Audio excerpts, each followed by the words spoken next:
Three things that every good trade must have. These are pretty obvious, but we're going to start off with an entry point. Now, of course, it's not a trade without getting into a trade, so you need an entry point. But an entry point isn't just simply something you've seen, a 1 minute head and shoulders pattern, any kind of simple technical pattern. That's not an entry point. An entry point is a defined place, somewhere that you have already pre-planned, maybe hours before, that you know you want to be in at that point, at that level, at that whatever it is. You've got this planned out, and then your entry comes down to being able to see the market trade in a way that matches up to what you expect to happen at that point. That's what makes a good entry. A market just trading to a level is not a good entry. That is an opportunity to buy. Yes, you could buy, but it doesn't mean it's a good idea. This is like walking into a shop. You walk into a shop, you could buy something as long as you've got money in your pocket, but is that really a good idea? No. So it's something that you've already planned to do, and you know exactly where you want to do it and what it needs to look like for you to do it. So that's number one. Number two, a target. People dismiss this. I've done videos in the past talking about why letting trades run or leaving a runner is a bad idea from the psychological point of view in particular, and also from a P&L perspective. But without a target, what you cannot do is assess whether this trade is actually worth taking. For example, just because you buy, let's say you've got a level that you want to buy and you want to buy at 50. Without a target, what are you doing? You're just buying something.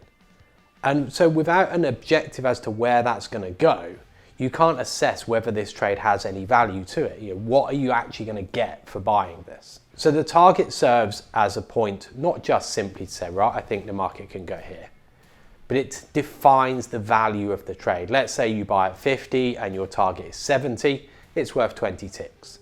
You can then make that an equivalent to amount of money depending upon the number of contracts you trade.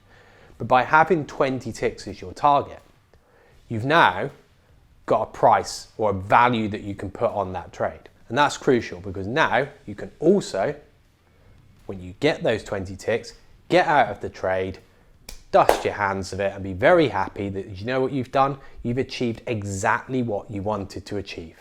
And by doing that, you can walk away from this trade and then go, right, next trade, next trade, next trade. It's not about then going, oh, what more could I have got out of the trade? That's what a target gives you, the ability to move cleanly to the next trade without any further questions about that original trade. And the final thing is a stop. Now, I know that if you've seen a fair few of our videos, you'll see that a lot of traders don't place a stop. And my point here is not about you must have a stop placed. My point here is you must know where you're going to get out of a trade, and that for most traders is something they already have defined. And the key to defining where you get out of a trade with a stop is to ask yourself, where are you wrong? It's not a number of ticks, it's not, oh, I don't want to lose more than 3 ticks, 5 ticks, whatever it is. When you're thinking to get into a trade, ask yourself, where am I wrong on this trade? At what point has this got to get to that the idea I have no longer makes sense, at least in this current moment? I know people will say, well, if you were going to buy it, it could always go up. Yes, it could. But you're looking for the chance to buy it and have a sequence of events that follow that will lead to the market moving up. The stop is the point where, on the basis of your idea, this no longer applies. So you ask yourself that question of where am I wrong? And that gives you equally a number of ticks. This, coupled with the target, tells you the value of your trade. So you say to yourself, right, I'm going to buy at 50, my target is 70, you've got a 20 tick target. If you look at this trade and say, well, I'm not wrong until this gets down to 40, then that's the risk you're taking on a trade. This is a 2-to-1 risk reward trade. It's perfectly good. You can take the trade on because you've defined the 3 key factors. You know where your entry is and you know what needs to happen to get into the trade. You know where it's going. So you've defined the value to the upside. You know where you're wrong, and that's crucial. It's where you're wrong. And now you've got the value of the trade defined. You can take the trade on, and whatever happens, you can walk away from this trade, win or lose, and say, do you know what? I took the trade according to plan. And as long as your plan is consistent, the trades will work out over time. So there you go. Remember those 3 things and the detail behind them, not just simply getting anywhere and hope it works.